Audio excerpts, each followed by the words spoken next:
Bonjour, je m'appelle Thor Åge Berglind, je viens de Stryn. Aujourd'hui, c'est la deuxième étape de notre mobilisation. Merci à tous d'être venus.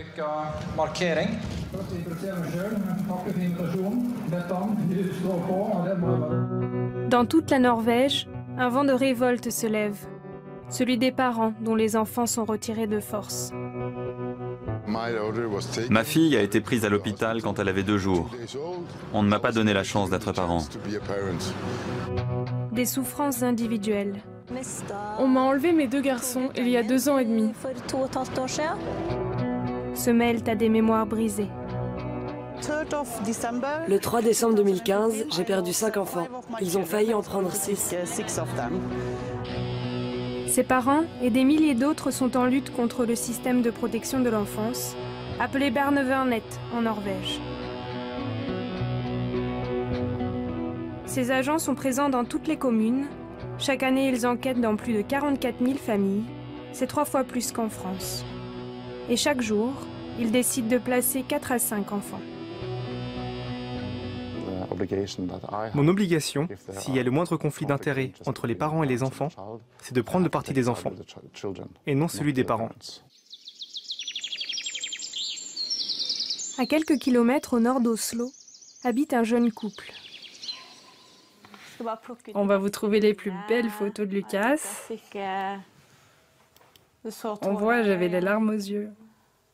Christine et Robert ont eu un petit bébé l'année dernière, Lucas. Mais aujourd'hui, ils ne le voient plus que 8 heures par an. Ah, là, elle était fatiguée. Ils ont passé 1 mois tous ensemble avant d'être séparés. À quelques jours de ce qui aurait dû être leur premier Noël en famille, Christine a vu débarquer la police et des agents du Barnevernet. Robert était encore au travail. Une amie a filmé la scène.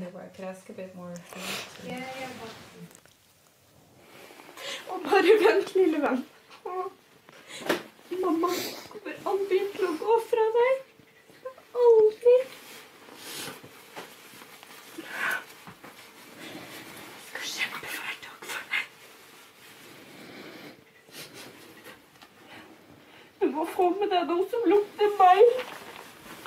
Som lukter mamma. Jeg vil ikke. Jeg vil ikke. Nei, men da gir du han til politiet eller til barnevernet. La hun ta han. Jeg er så lei meg, Kristine.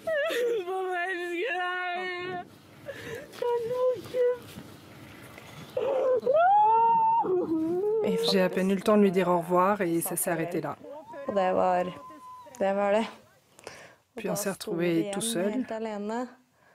On était complètement dépossédés. On avait perdu le contrôle de la situation. C'est vraiment difficile à admettre qu'aussi rapidement, à une heure aussi tardive, on puisse détruire une famille.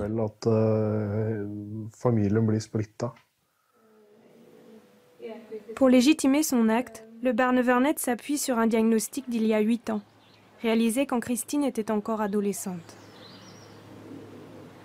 Le Barnevernet dit que j'ai été diagnostiquée avec un syndrome de retard mental mineur. Mais sur ce papier, presque tout en bas, il est écrit que je ne rentre plus dans cette catégorie. Alors que pour les institutions, j'en fais encore partie. Moi, j'ai consulté 2 psychologues différents qui ont émis 2 rapports disant que je n'ai pas de retard mental.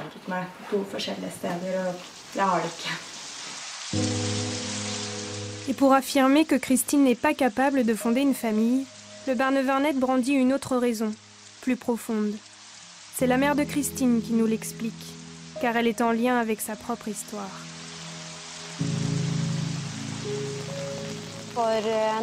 Il y a quelques années, quand mes enfants étaient petits, je suis arrivée à un point où j'ai dû demander de l'aide au service de protection de l'enfance. Et en retour, ils m'ont pris mes enfants. J'ai pu garder le plus petit, mais les 2 aînés ont été retirés de la maison. Ils ont été séparés dans différents foyers d'accueil, puis dans des institutions. Et Christine ne s'est pas très bien adaptée. C'est à cause de cette histoire qu'ils sont intervenus et lui ont pris son enfant. Je n'imaginais pas que mon passif pourrait rentrer autant en ligne de compte et leur permettrait de prendre l'enfant.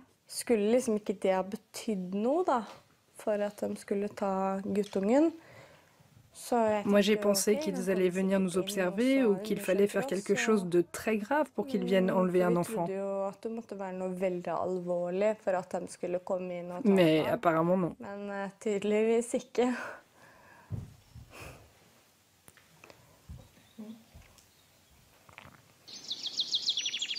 Jusqu'ici, les discussions avec le Barnevernet n'ont mené à rien. Alors ce matin, 6 mois après le retrait de Lucas, Christine et Robert se lancent dans une bataille judiciaire. Je ne sais pas quelles sont nos chances.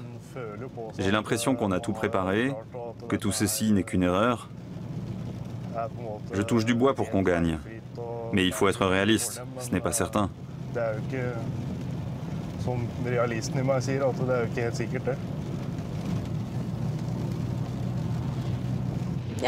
J'ai très peur d'arriver au tribunal et de devoir me battre contre le Barnevernet. Parce que ça n'est pas si facile. Ils ont beaucoup de pouvoir et en abusent beaucoup.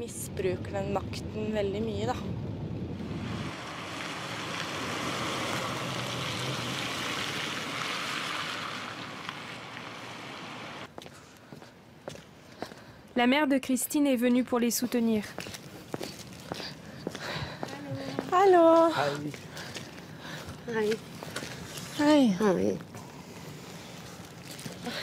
Tu es nerveuse? Oui, très. J'appréhende. Mon cœur bat à 100 à l'heure. Oui, je comprends, mais ça va bien se passer. Tiens le coup. Ouais.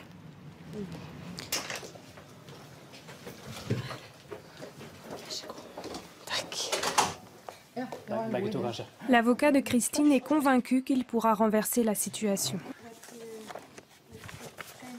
Ce que je vais m'efforcer de souligner, c'est qu'on a retiré un enfant d'une jeune mère, non pas parce qu'elle l'a maltraité, mais parce qu'elle a eu une enfance compliquée. Et ça, ce n'est pas juste.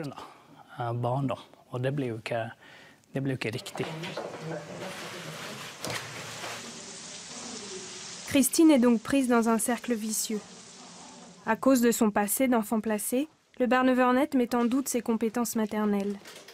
Pendant ces 3 jours de procès, Robert et Christine vont tenter de prouver le contraire, mais cela suffira-t-il? Ça m'angoisse de savoir ce que notre enfant va devenir s'il ne revient pas à la maison. Est-ce qu'il lui arrivera la même chose quand il aura des enfants? Est-ce qu'à lui aussi, on lui enlèvera ses enfants subitement? Si ça se passe comme ça, ce sera très injuste. L'histoire de ce jeune couple est loin d'être unique en Norvège.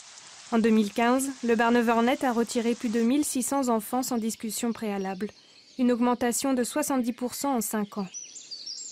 Voici l'une de ces antennes, près d'Oslo. Malgré nos nombreuses demandes, c'est le seul centre qui a accepté de nous recevoir, à condition de ne pas évoquer de cas particuliers. C'est difficile à comprendre pour les étrangers, mais en Norvège, nous avons un système avancé, où les enfants ont beaucoup de droits. Ce qu'il faut peser, c'est le risque d'agir contre le risque de ne pas agir. Dans quelle situation l'enfant se retrouverait-il alors?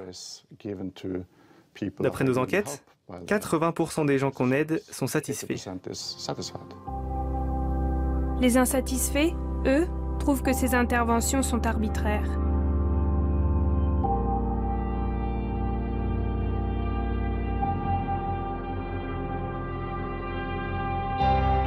Pour Thor, par exemple, tout est parti d'une tape sur la main, un geste interdit par la loi norvégienne. En quelques minutes, il a perdu son fils et sa fille, c'était il y a 2 ans. À ce moment, j'étais en mission sur un autre continent, au Ghana. J'ai reçu un message de mon ex-femme, comme quoi il fallait que j'appelle le service de... le Barnevernet, en fait. Je les ai appelés et ils m'ont dit « Bon, nous venons tout juste d'aller chercher vos enfants à l'école. Nous voulons les interroger. » J'ai dit « Bon, d'accord, pour quelle raison ?» Votre ex-femme nous a dit qu'il lui était arrivé de donner une petite correction, comme ça. Je leur ai répondu « Alors je reviens tout de suite et je vais récupérer les enfants. » Mais ils m'ont rétorqué « Malheureusement, votre fille nous a aussi dit que vous l'aviez agrippée par l'épaule et grondée. Donc ce n'est pas la peine de venir les chercher. »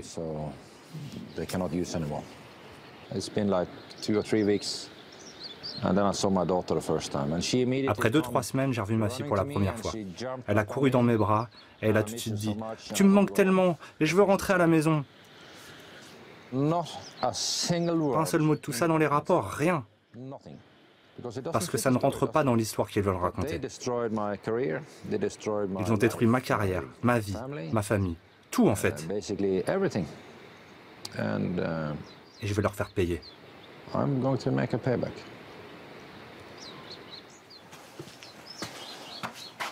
L'amertume de Thor a grandi au point qu'il a abandonné son métier de pilote d'hélicoptère. Il consacre désormais tout son temps à ce combat contre les excès du Barnevernet. Au début, beaucoup pensaient que ce serait impossible de rassembler tout le monde. Et moi, j'en ai fait mon cheval de bataille. J'ai dit, montrons au gouvernement qu'on peut faire l'impossible en se réunissant. Et j'ai organisé un rassemblement à Stryn.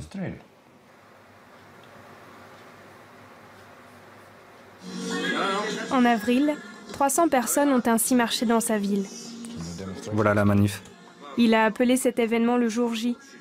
Pour lui, les forces de la résistance sont sorties de l'ombre pour la première fois. On n'avait jamais rien vu de pareil. Et ce n'est que le début.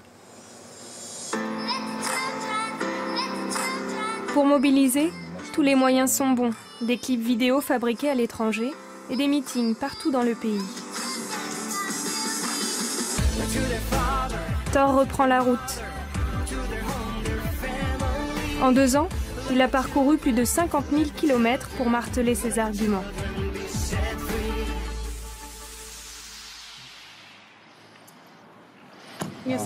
Ah, ça fait longtemps. Ouais. Je vois que tu es aussi en forme que moi. Oui, j'ai dormi 1 heure cette nuit, alors ça va. Dans quelques minutes, à Trondheim, dans l'ouest du pays, Thor va prononcer un nouveau discours.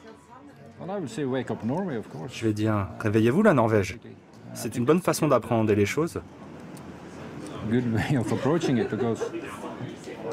Parce qu'il y a tant de personnes qui disent « Oh, ce n'est pas vrai ». Il y a toujours une bonne raison, quelque chose derrière.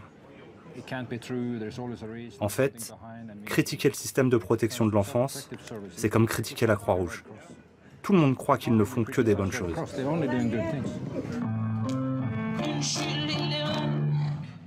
Midi approche. Sur la place centrale, seulement quelques dizaines de familles sont réunies. La prise de conscience est lente, mais bien réelle.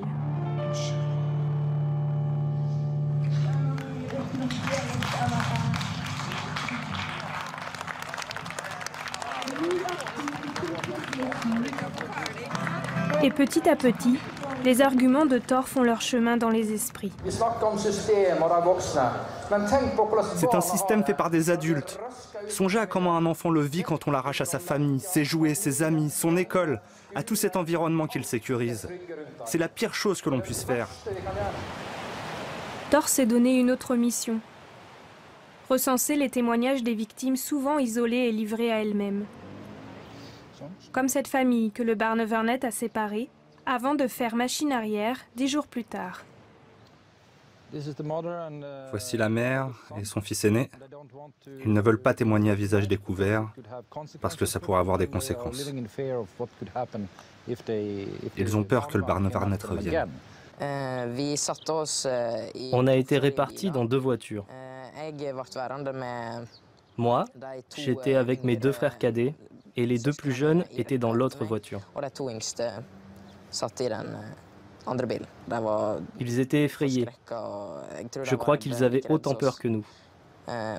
Ils voulaient juste savoir où étaient papa et maman, ce qui se passait, où on allait. Tout ça ne me paraissait pas réel. C'était comme si on était dans un film. Quand mes enfants sont rentrés, j'ai fait une longue liste de tout ce qui avait changé. Ils faisaient des cauchemars, par exemple. Quand j'allais chercher le courrier, le plus petit n'était pas tranquille s'il ne me voyait pas.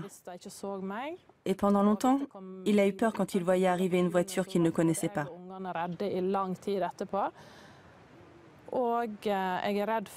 Je suis inquiète car c'est la première fois que mes enfants ont affaire aux autorités censées leur venir en aide. J'ai peur qu'ils aient perdu toute confiance en ces instances si un jour ils en ont besoin. Si cette famille est de nouveau réunie, elle fait figure d'exception. Dans 90% des cas, les parents ont beau tout essayer, le Barnevernet l'emporte, laissant derrière lui son lot de traumatismes. Au Parlement, certains députés en sont bien conscients. Voici quelques dossiers impliquant le Barnevernet pour lesquels j'ai été contacté dans ma circonscription. J'en ai encore 3 ou 4 comme ça dans mon bureau chez moi.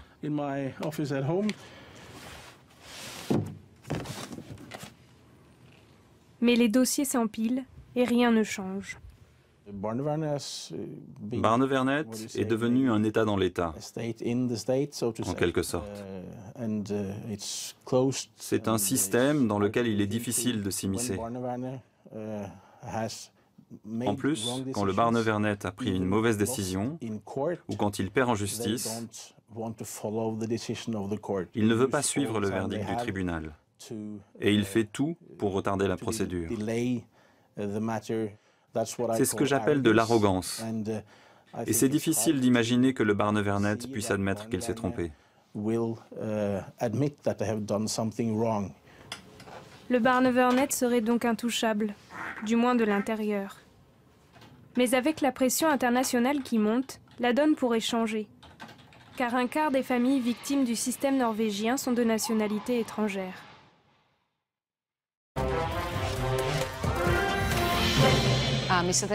Ces images proviennent de la télévision tchèque, qui suit de très près l'affaire d'Eva Michaláková, le premier cas médiatisé à l'étranger.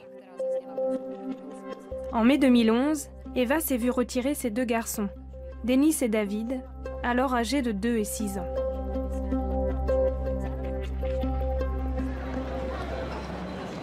Cinq ans plus tard, nous rencontrons Eva à l'aéroport d'Oslo, à la veille de son 2e procès.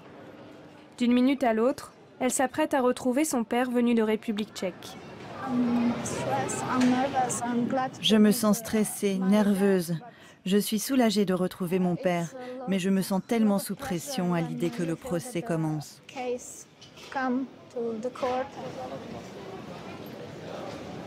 Son père arrive, mais il n'est pas seul.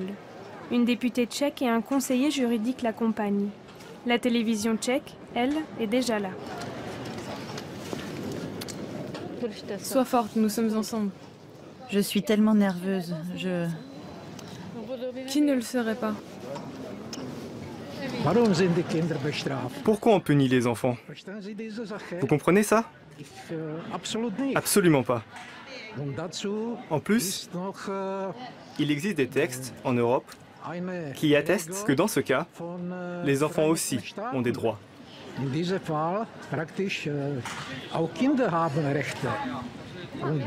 Et le Barnevernet, cette institution norvégienne, ne respecte pas le contenu de ces règles. Aujourd'hui, Eva habite loin d'Oslo, dans le nord du pays. Mais voici le quartier où elle vivait quand le Barnevernet a surgi dans sa vie. L'institution a soupçonné le père de ses enfants d'attouchement sexuel. Des affirmations toujours démenties par les médecins et la police. Eva, elle, n'a été accusée de rien. Aujourd'hui séparée de son mari, elle reste privée de ses enfants. Le tribunal est à 2 pas de son ancienne maison. L'audience n'a pas commencé, qu'Eva est déjà sollicitée par les médias tchèques. Une façon, pour elle, de répéter son plaidoyer.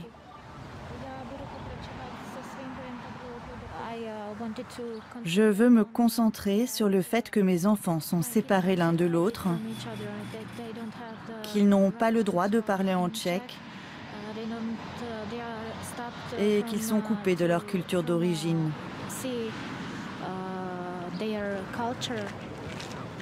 Pour faire face à cette agitation, 6 policiers sont venus garder la salle. On me prend pour une personne dangereuse, mais est-ce que je suis une meurtrière, une terroriste? Je ne sais pas. Une audience sous haute surveillance, très médiatisée. C'est une chose exceptionnelle dans les tribunaux norvégiens.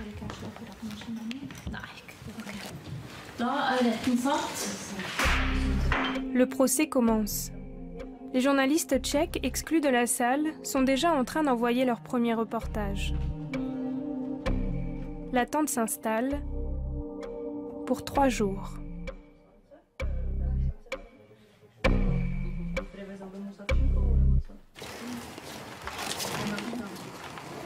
À la sortie, Eva n'a voulu parler à personne.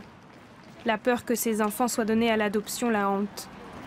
Pour son avocate, norvégienne, cette histoire est le reflet d'un système à la dérive. Il semble qu'ils veulent créer la meilleure société possible. Une utopie, comme l'a appelé Platon dans ses écrits. Mais je trouve ça effrayant parce que ça ne va pas marcher. Il n'y a rien de semblable à l'utopie ou à des parents parfaits. Et ça n'existera jamais. Pourtant, la Norvège semble y croire depuis longtemps. Depuis la création du Barnevernet en 1992, le pays a été condamné à 4 reprises par la Cour européenne des droits de l'homme, sans conséquence. Alors, pourquoi un tel entêtement? Pour le secrétaire d'État, la question n'a pas lieu d'être. Bien sûr qu'il est nécessaire de se remettre en question et de voir comment on peut améliorer le système. Aucun système n'est parfait. Et des milliers d'êtres humains différents travaillent dans le système de protection de l'enfance. Des erreurs peuvent être commises et on devrait toujours voir comment on peut améliorer le système. Comment nous, les politiciens, nous pouvons l'améliorer. Mais pour cela, il nous faudra des années.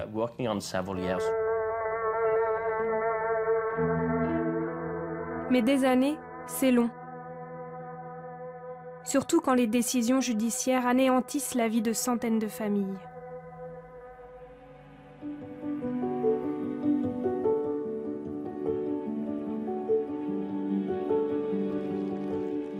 Christine et Robert ne sont pas rentrés chez eux avec leur petit Lucas. Le juge a suivi les arguments du Barnevernet. Pire, leur droit de visite est passé de 8 heures à 4 heures par an.